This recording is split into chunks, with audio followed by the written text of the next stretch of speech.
Assalamualaikum warahmatullahi wabarakatuh. Selamat pagi, salam sejahtera buat kita semua tentunya. Semoga Tuhan selalu memberkahi kehidupan kita dan selalu melindungi kesehatan kita dan dijauhkan kita dari virus corona. Amin ya. Om Swastiastu, Rahayu, Rahayu, Rahayu.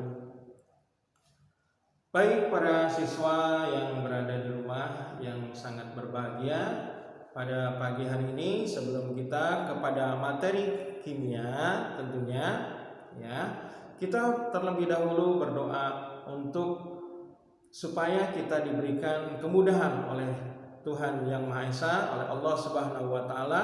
Semoga apa yang kita pelajari bisa bermanfaat dan berguna buat kita semua. Amin ya.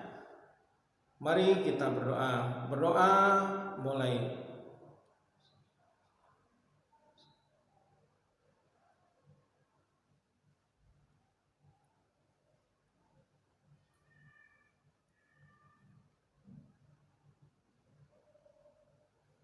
Baik, selesai.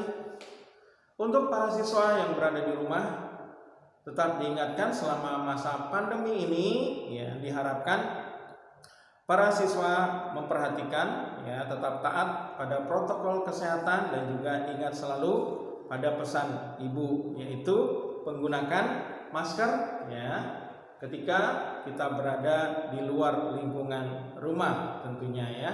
Dan juga jangan lupa cuci tangan menggunakan sabun ya, supaya tangan kita terhindar dari virus yang dapat membahayakan ya. Dan juga jangan lupa kita jaga kesehatan dengan makan. Jangan lupa makan sehari 3 kali ya. Dan juga diingatkan dari Bapak Polisi tentunya mengingatkan kepada kita semua, jangan lupa ketika berkendara menggunakan helm ya. Pada saat kita mengendarai kendaraan harus kita perhatikan helm dalam keadaan terpasang dan terkunci yang rapi ya.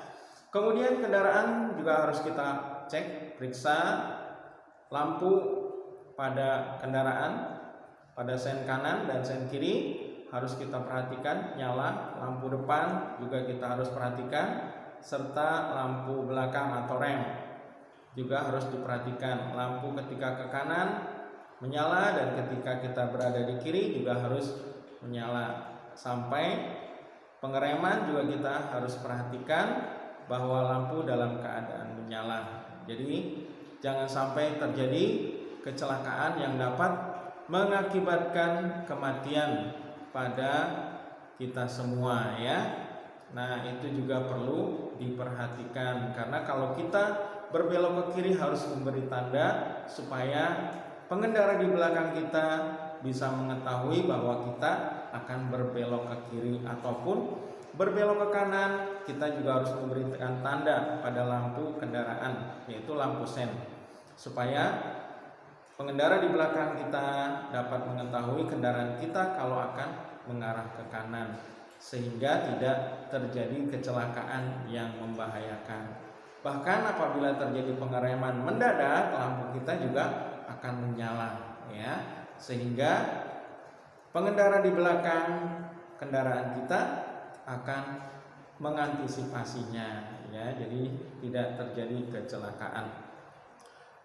Kemudian juga para siswa diberikan peringatan untuk tidak mengkonsumsi ya obat-obatan terlarang yang dapat mencelakakan masa depan kita dan juga mencelakakan diri kita ya. Jadi nggak boleh mengonsumsi, kalian menggunakan obat-obatan psikotropika yang sangat membahayakan buat diri para pelajar ya. Dan juga tidak boleh mengkonsumsi minuman yang mengandung alkohol. Nah, itu dapat mengakibatkan hal yang buruk pada kehidupan kita tentunya ya. Nah, para siswa juga tidak diperkenankan untuk terlibat dalam tawuran dan juga kriminal. Jadi tidak dibenarkan kalian terlibat pada ajakan-ajakan dan juga himbauan yang menyesatkan. Nah, itu tidak baik ya, tidak boleh. Jadi diharapkan para siswa hindari kriminal dan hindari juga tawuran, karena meskipun di masa pandemi siswa berada di rumah, tetap ajakan himbauan yang menyesatkan itu akan ada di sekeliling para pelajar. Jadi diharapkan kalian harus mawas diri, jangan sampai terlibat pada tawuran dan kriminal. Sayangi kepada kedua orang tua yang telah membesarkan kita ya. Nah, itulah pesan dari Bapak Polisi tentunya yang harus kalian patuhi ya, dan juga himbauan dari Ibu yang harus kalian hargai. Baik, kita lanjutkan kepada materi kimia. Pada materi yang lalu sudah kita bahas mengenai sifat kimia ya. Jadi materi ternyata dapat dibedakan menjadi dua sifatnya. Jadi mempunyai sifat sama seperti kita. Sifat materi ada dua, yaitu sifat fisika dan sifat kimia. Untuk sifat kimia sudah kita bahas kemarin, yaitu adalah sifat yang dapat diamati setelah terjadinya perubahan. Jadi kalau kita lihat sebagai contoh misalnya petasan ya. Petasan kalau kita biarkan ya, kita lihatin tidak terjadi perubahan. Tapi setelah kita bakar ya petasannya dengan api tentunya, nah petasan tersebut baru dia akan menyala. Setelah menyala baru dia akan terjadi reaksi, yaitu berupa ledakan.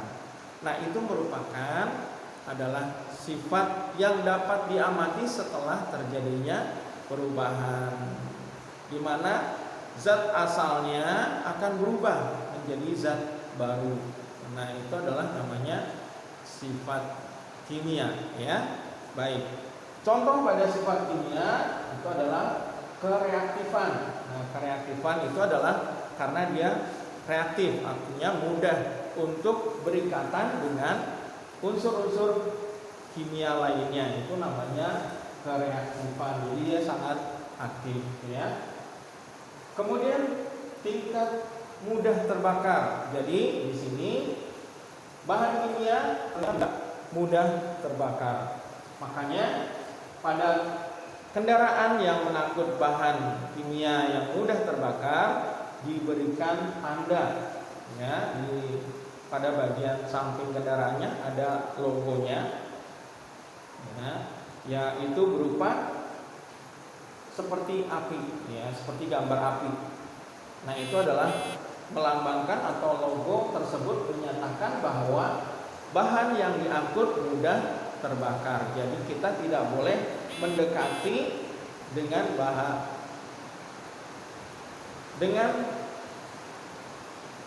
bahan yang mengandung api seperti rokok dan lain sebagainya yang bisa memicu terjadinya tangki tersebut terbakar ya. Jadi itu ada tandanya seperti api ya, gambar api pada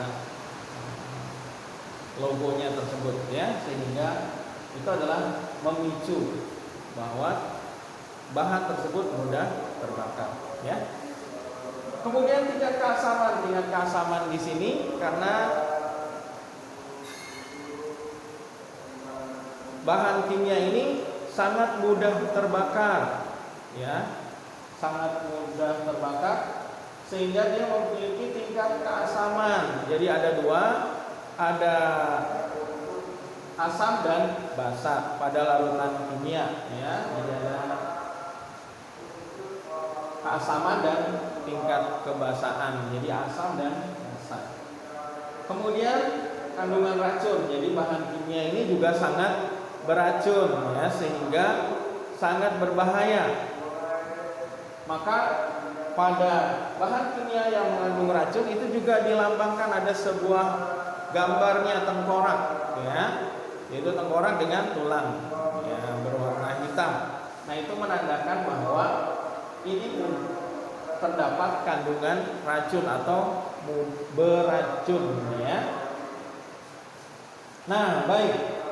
Saya rasa para siswa sudah bisa memahami tentang sifat kimia. Yang pertama adalah kereaktifan, tingkat mudah terbakar, tingkat keasaman, dan kandungan racunnya.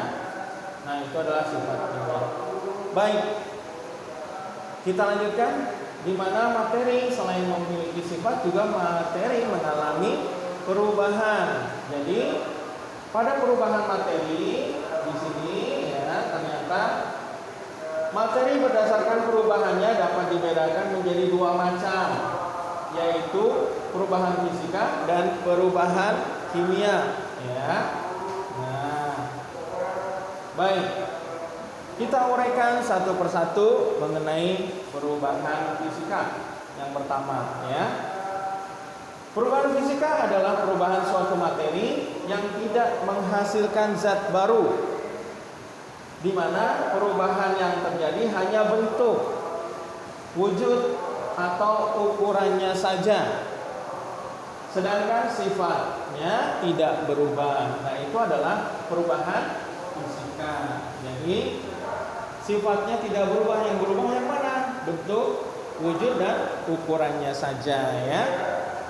Nah, itu adalah perubahan fisika. Contohnya, nah di sini adalah yang pertama terjadi perubahan wujud. Perubahan wujud ini contohnya adalah air menjadi es, ya. Atau misalnya adalah kapur barus, dia akan menyublim. Nah, itu akan terjadi perubahan, ya, daripada menjadi gas. Kemudian besi ketika dipanaskan sampai ribuan derajat dia akan mencair. Nah, dia berubah daripada menjadi cair, tapi sifatnya tidak berubah. Nah, saya rasa pada para siswa sudah bisa memahami mengenai perubahan wujud, ya. Oke, kita lanjutkan pada perubahan bentuk. Perubahan bentuk kita ketahui adalah di sini contohnya kayu bisa berubah menjadi meja. Nah, di sini kayunya tetap tapi bentuknya berubah, ya. Bisa menjadi kursi juga berubah bentuknya, ya. Nah, itu adalah kayunya tetap. Kemudian baja menjadi teralis. Nah, bentuknya berubah, sangat indah, ya, menjadi teralis. Tapi sifatnya tidak berubah. Kemudian kain. Nah, kain ini bisa menjadi baju, ya. Nah, itu adalah bentuknya yang berubah tapi kainnya masih ada, ya. Itu terjadi perubahan bentuk, ya. Kemudian terjadi perubahan ukuran. Nah, contohnya adalah beras bisa menjadi tepung beras. Nah, itu adalah contohnya. Kemudian nasi bisa menjadi bubur, ya. Nah, itu adalah contoh. Dan obat tablet bisa menjadi buyar. Nah, ini adalah perubahan bentuk dari padat menjadi tepung, ya. Nah, baik para siswa.